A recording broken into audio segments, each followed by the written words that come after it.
Alors, bonjour à tous. C'est toujours chouette d'être ici et de pouvoir vous adresser la parole. Je dois dire que le passage que nous allons lire aujourd'hui, c'est pas des plus faciles à comprendre dans la Bible.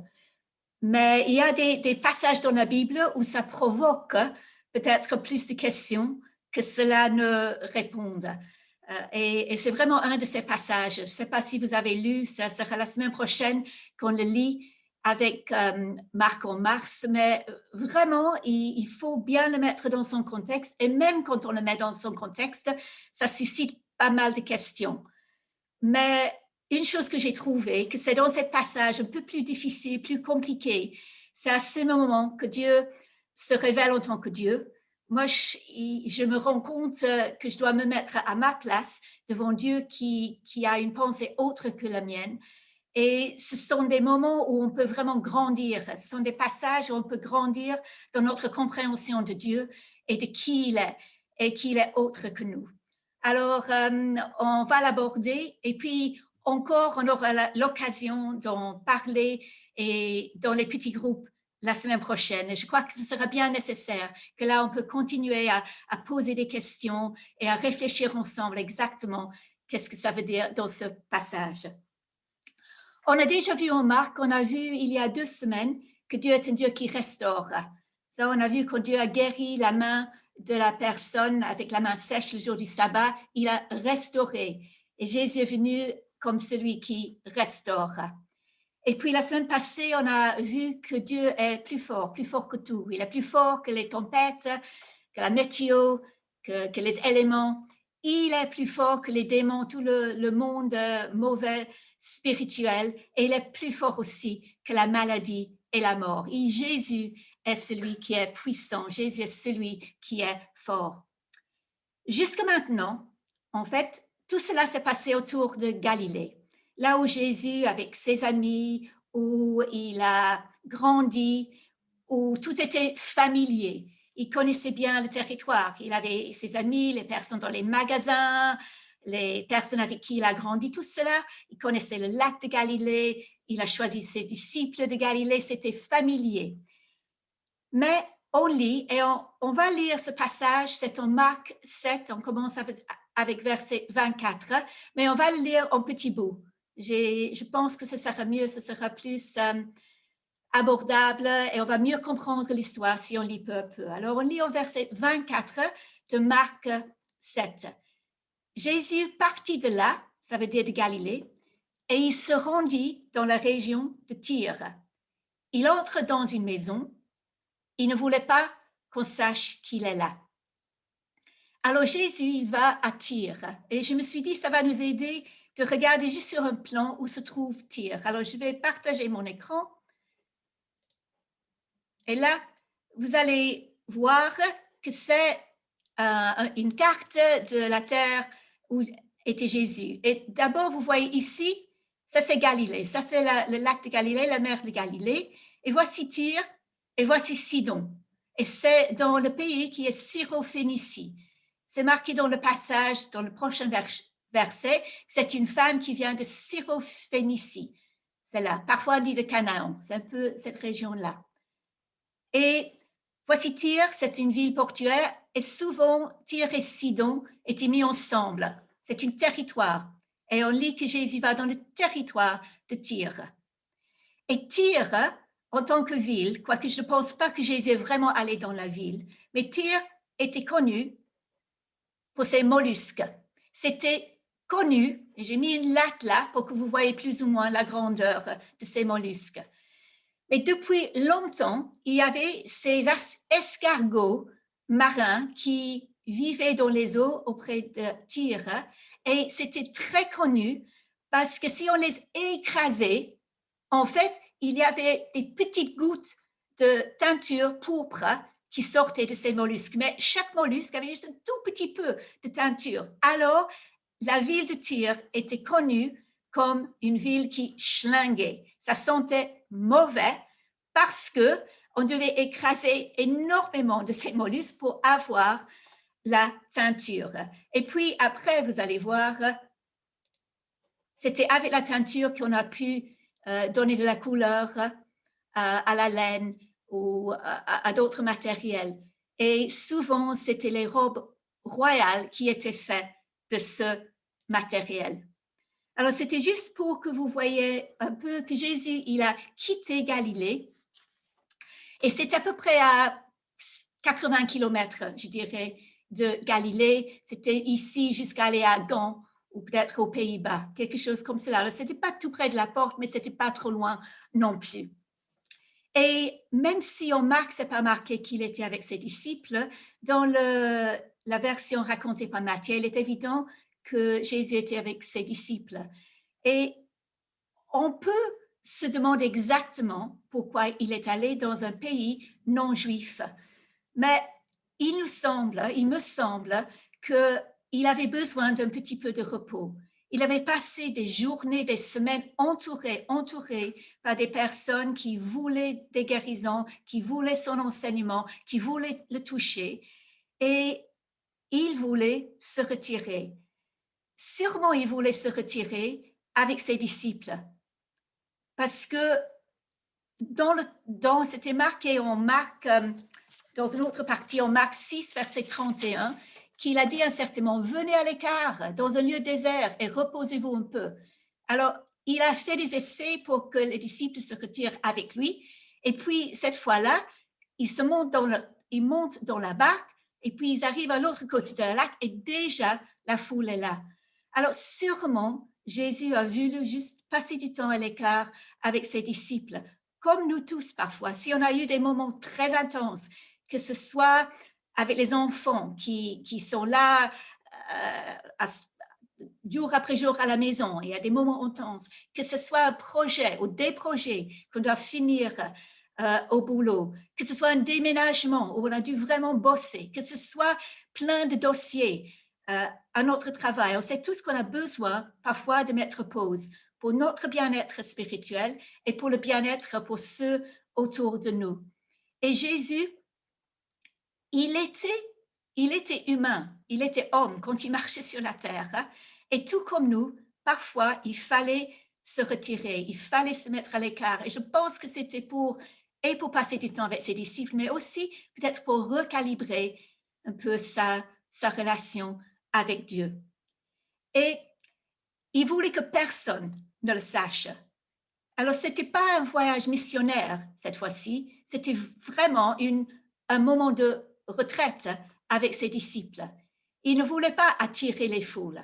Oui, on sait que sa mission était pour parler aux foules, pour amener des guérisons, pour libérer les personnes. Mais pendant ce moment, il voulait se retirer avec ses disciples. C'est pour cela, je pense, qu'il est allé si loin et il espérait être un peu incognito. Bon, il n'avait pas des lunettes de soleil pour se cacher, il ne pouvait pas faire comme cela avec son col, mais c'est un peu comme cela, il ne voulait pas être reconnu. Mais, comme on sait, comme on va lire verset 25, il ne put cacher sa présence. À peine était-il arrivé qu'une femme qui avait entendu parler de lui et dont la fillette était sous l'emprise d'un esprit mauvais vint se jeter à ses pieds. C'était une femme païenne originaire de Syrophénicie. Elle le supplia de chasser le démon qui tourmentait sa fille. Comment est-ce qu'elle savait que Jésus était dans cette maison-là? Comme j'ai dit, il y a beaucoup de questions. Je n'ai aucune idée. Mais comment est-ce qu'elle savait que Jésus avait la puissance à guérir? Ça, je crois qu'il y a une réponse. Si vous regardez en Marc chapitre 3, versets 7 à 8, on va lire. Jésus se retira du côté du lac avec ses disciples. Une foule immense le suivait. Elle était venue de la Galilée, de la Judée, de Jérusalem, de l'Idumée et des territoires de l'autre côté du Jourdain, ainsi que de la région de Tyr et de Sidon. Alors déjà, des personnes de Tyr et Sidon sont allées voir Jésus. Et peut-être cette femme a entendu des nouvelles, elle a entendu ce que Jésus a fait. Il y a des personnes qui sont rentrées dans leur propre territoire en disant, tu sais, j'ai vu Jésus qui a guéri une petite fille. J'ai vu Jésus qui a fait voir un aveugle. J'ai vu Jésus qui a guérisé un paralysé. Ou peut-être encore plus, il y avait une petite fille avec une main sèche, qui on sait, qui était paralysée du bras, qui est rentrée avec sa maman de la rencontre avec Jésus, tout à fait guérie. Il me semble que c'est pas trop exagéré, trop extrapolé pour dire que les personnes qui avaient vu Jésus qui venaient de Tyr et Sidon, qui ont vu Jésus près du lac de Galilée, qu'il y en a certains qui sont rentrés et qui ont parlé. Et cette pauvre femme cananéenne qui avait une fille très malade, tourmentée par un esprit, peut-être à ce moment-là, il y avait un peu d'espoir qui est né dans son cœur. Mais si seulement Jésus était plus près, si seulement je pouvais voir Jésus, si seulement Jésus pourrait prier pour ma fille, elle serait guérie. C'est peut-être comme si vous êtes malade ou vous avez quelqu'un de proche qui est malade et vous avez entendu parler d'un très bon cancérologue, un très bon pneumologue ou un très bon ostéopathe, mais la personne n'est pas à côté de la porte et c'est trop compliqué pour y aller. Mais tout d'un coup, cette personne vient dans ta région, vient tout près. Alors je dis, c'est l'occasion que jamais d'aller, de chercher cette personne. Et là, je serai guérie. Là, j'aurai le meilleur des personnes avec qui je peux consulter et qui va amener ce dont j'ai besoin. Et je crois que c'était un peu cela, ce que cette femme a dû dire. Enfin, Jésus est dans ma région. Il faut que je le retrouve. Il faut que je lui demande de guérir ma fille. En lisant cette histoire, ce qu'on a lu jusque maintenant, j'ai été rappelée de Jairus parce qu'il y a beaucoup de similarités entre Jairus et cette femme. Et on va lire, c'est en Marc 5, versets 22 et 23, l'histoire de Jairus encore. Survint alors l'un des responsables de la synagogue, nommé Jairus. En voyant Jésus, il se jeta à ses pieds et le supplie instamment. Tout comme cette femme cananéenne, elle s'est jetée aux pieds de Jésus. Ma petite fille va mourir. Viens lui imposer les mains pour qu'elle guérisse et qu'elle vive. Alors Jésus partit avec lui. C'est exprès que je n'ai pas voulu encore lire le verset 27. Parce que dans tous les autres instants où quelqu'un vient à Jésus et implore sa miséricorde et implore sa guérison, Jésus répond positivement. Avec Jairus, on voit qu'il part avec Jairus. Je sais qu'il y avait la petite interruption où il a guéri une autre femme au mi-chemin, mais quand même, il vient avec Jairus. Quoique, lisons ce que Jésus dit à cette femme cananéenne. Il dit, « Laisse d'abord se rassasier les enfants de la maison, car il ne serait pas convenable de prendre le pain des enfants pour le jeter aux petits chiens. » Verset 27. Il ne serait pas convenable de prendre le pain des enfants pour le jeter aux petits chiens. Cette femme a bien compris ce que Jésus voulait dire. Le pain des enfants, les enfants, c'était le peuple d'Israël, et les chiens, les petits chiens, c'était toute autre personne, les personnes qui n'étaient pas juives. Elle a compris que Jésus, lui, refusait la guérison qu'elle demandait. Il refusait. En la version de Matthieu, c'est encore plus brutal, parce qu'en Matthieu, nous lisons « Ma mission se limite aux brebis perdues du peuple d'Israël ». C'est choquant. Pour faire la comparaison encore entre Jairus et cette femme, ça provoque des questions. Est-ce que c'était parce que Jairus était un homme et ce n'était pas une femme? Est-ce que c'était parce que Jairus était riche, que c'était quelqu'un d'influence, que Jésus était prêt à guérir sa fille? Ou est-ce qu'on devrait se dire, puisque Jésus a refusé la guérison à la fille de cette femme, est-ce qu'on peut dire que c'est parce que Jésus s'en fichait? Il était trop fatigué, il était quand même en vacances avec ses disciples.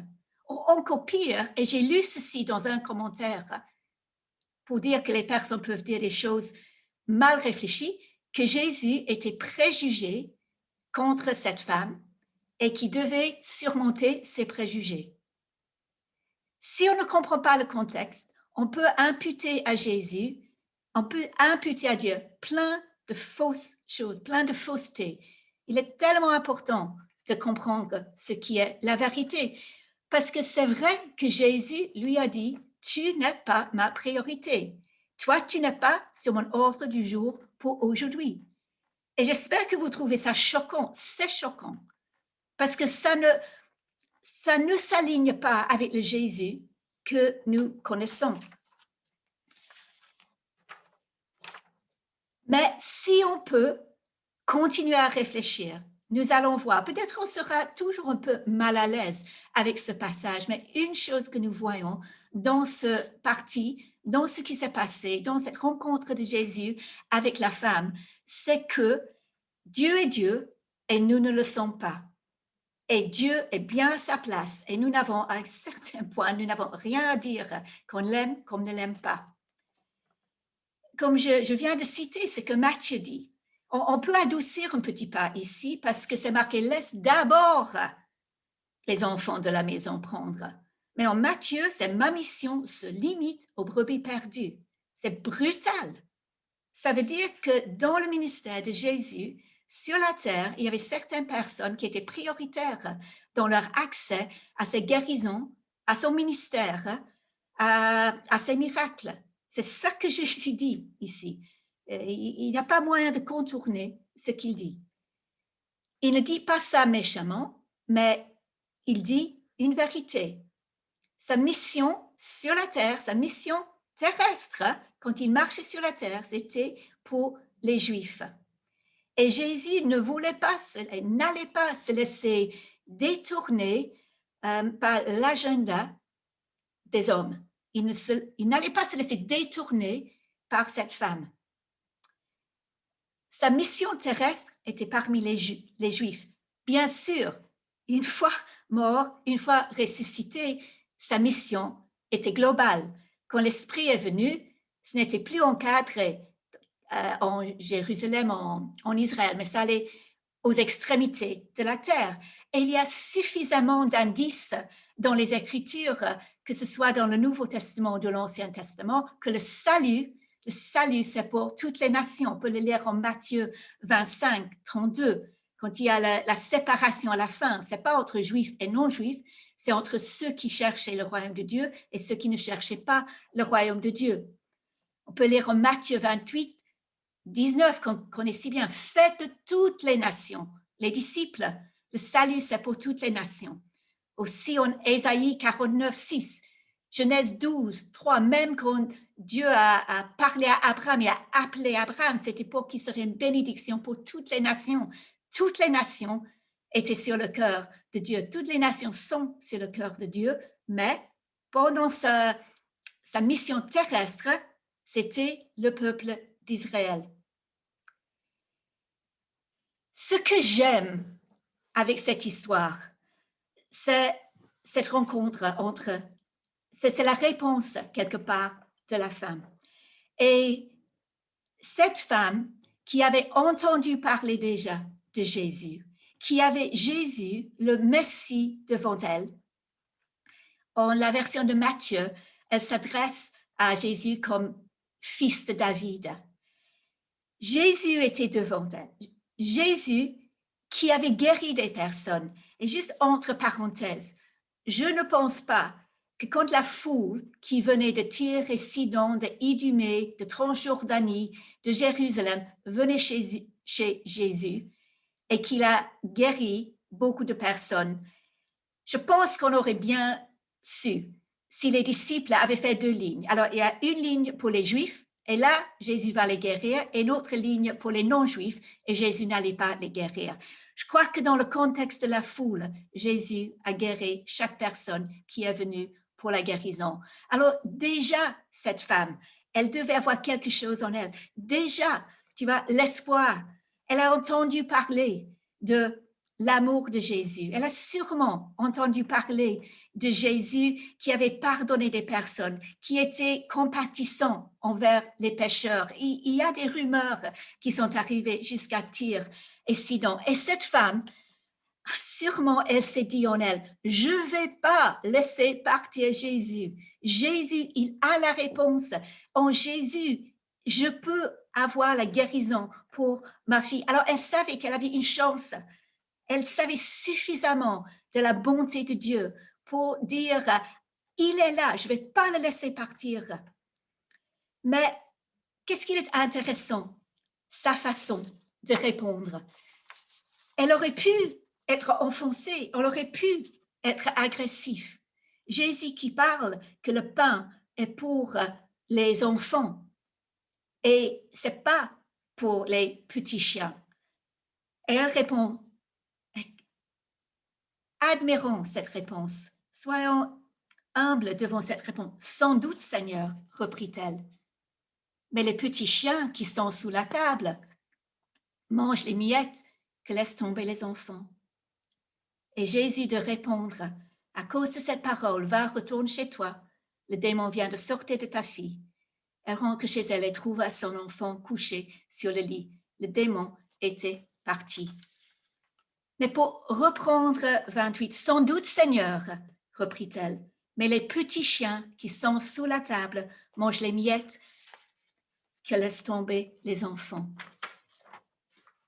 Je ne sais pas pour vous, mais j'aime bien m'imaginer qu'est-ce que moi j'aurais dit. Si je suis devant le meilleur médecin, si je suis devant quelqu'un qui peut guérir mon enfant, quelqu'un que j'aime, et il me dit, non, c'est pas pour toi. Toi, tu n'es pas né dans le bon endroit, au bon moment. C'est pas pour toi. Ce serait très vite de réagir de façon un peu agressive. Elle aurait pu dire, mais ça, c'est très brutal. Oh, mais bon, ça, c'est pas juste. Mais ça, c'est un langage offensif qui m'offense. Comment osez-vous dire que je suis juste un chien? Si toi, tu es un Dieu, je pensais que ton Dieu était un Dieu aimant. Je ne trouve pas ça très aimant. Franchement, elle aurait pu dire, mais pourquoi les Juifs et pas moi? Mais ce qui est tellement intéressant, je trouve, c'est qu'elle a choisi, sans contester, une vérité divine, que Jésus est venu pour faire sa mission terrestre parmi les Juifs. Elle arrive à y accéder avec beaucoup d'humilité. Elle dit, oui, je comprends cela.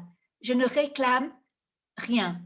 Mais les chiens, ils peuvent avoir des miettes qui tombent en dessous de la table. Elle reconnaît qu'elle n'est pas prioritaire. Elle reconnaît qu'elle est tout à fait dépendante de Jésus. Quelle humilité, quelle foi, et elle permet à Dieu d'être Dieu. Elle ne sait pas de manipuler, elle ne sait pas de dire à Dieu ce qu'il devrait faire, mais elle dit, OK, je reconnais qui tu es et que moi, je suis rien quelque part, je ne suis pas prioritaire. Mais elle démontre une foi extraordinaire. Et à un certain point, elle fait appel au royaume à venir. À un certain point, elle fait appel au royaume à venir quand ces guérisons, les miracles, les délivrances, les libertés que Jésus a amenées seraient pour tout le monde. Elle a fait appel. Et quelle foi extraordinaire, quelle humilité extraordinaire. Elle savait qu'elle ne méritait rien du tout. Elle savait qu'elle n'avait pas du tout, elle n'avait aucun droit à la faveur et à la bonté de Dieu, à sa main de guérison sur sa fille. Elle savait qu'elle était absolument à 100% dépendante de Jésus et de sa bonté. Vous savez, tout dans la Bible, c'est pas juste pour notre information, mais c'est pour notre transformation. Alors, juste pour clôturer, j'aimerais nous poser quelques questions, nous lancer quelques questions. Comment est-ce que cette histoire, cette rencontre entre Jésus et la femme syrophénicienne, comment est-ce que cela nous transforme? Moi, j'aime bien me poser des questions quand je dis, qu'est-ce que moi j'aurais fait? Qu'est-ce que moi je fais maintenant? Qu'est-ce que Dieu, tu veux changer dans ma pensée? Et j'ai 3 questions. Vous pouvez y réfléchir maintenant, peut-être dans les petits groupes. Mais nous, est-ce que parfois, on pense que Dieu devrait nous bénir, qu'il devrait être gentil envers nous, qu'il devrait nous guérir à cause de tout ce qu'on a fait pour lui? C'est un peu l'attitude du fils aîné dans la parabole du fils prodigue. Je devrais être béni. Parfois, est-ce qu'on pense qu'on a droit à la bénédiction de Dieu parce qu'on est des bons chrétiens, parce qu'on est on fait tout ce qu'on devrait faire, même si on est le meilleur chrétien du monde. On n'a pas droit à ce que Dieu nous bénisse. Tout vient toujours de sa main de grâce. Ça vient de sa grâce, de sa faveur, parce qu'il est bon. Il n'y a rien qui vient parce que notre mérite, et il n'est sous aucune obligation de nous bénir. Et puis la deuxième chose, peut-être on n'aime pas cette vérité que Jésus sur la terre est venu juste pour les Juifs. Il a exercé son ministère parmi les Juifs. Peut-être on n'aime pas cela, parce qu'avec toute notre égalité, on n'aime pas ça, ça nous offense quelque part, ça m'offense quelque part. Mais suis-je prêt à dire, OK Jésus, Dieu, c'est ça que tu dis, je m'y soumets. Il y a d'autres parties de la Bible où moi je n'aime pas. Si on prend par exemple Romains 9, passage difficile, et on se dit, aïe, mais parfois il faut juste permettre à Dieu d'être Dieu et dire, OK, ça ne concorde pas très bien avec ce que j'ai compris de toi ou ce que moi je pense, mais on permet à Dieu d'être Dieu. Alors ça, c'est ma deuxième question. Sommes-nous prêts à nous soumettre à la volonté de Dieu, au plan de Dieu, à la pensée de Dieu, même si ça ne nous convient pas? Et puis la dernière chose, et c'était un peu la question que j'ai mis sur le MailChimp pour le titre de mon message. Et si Dieu ne nous proposait que des miettes, est-ce qu'on est OK avec cela? Est-ce qu'on peut, si Dieu nous propose des miettes, si Dieu nous propose ce que nous, on estime être moins que les autres, est-ce qu'on est toujours là pour le louer et pour dire que c'est un Dieu magnifique?